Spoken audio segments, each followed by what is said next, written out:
ഇന്നത്തെ വചനം. സങ്കീർത്തനം 31:22 വാക്യം.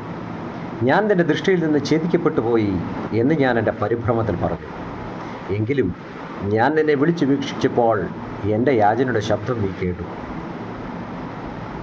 ദാവീദിൻ്റെ സത്യസന്ധമായ ഏറ്റുപറച്ചിലാണ് ഈ സങ്കീർത്തനത്തിൽ കാണുവാൻ കഴിയുന്നത്. പരിഭ്രമത്തിൽ നമ്മളും ഇങ്ങനെ പലതും പറഞ്ഞു പോയിട്ടുണ്ട്, പറയുന്നവരാണ്.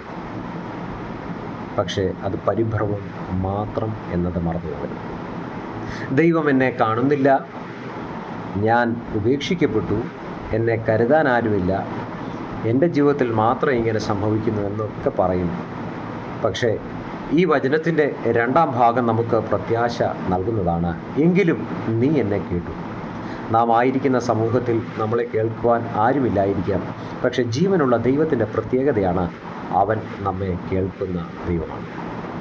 നമ്മുടെ സംശയങ്ങൾക്കും അപ്പുറം ദൈവിക കരുണ ഈ വചനത്തിൽ കാണാൻ സാധിക്കും. അതാണ് ഇന്നത്തെ സന്ദേശം. നമ്മുടെ ഭയം എന്താണ്? ഞാൻ തനിച്ചാണ്,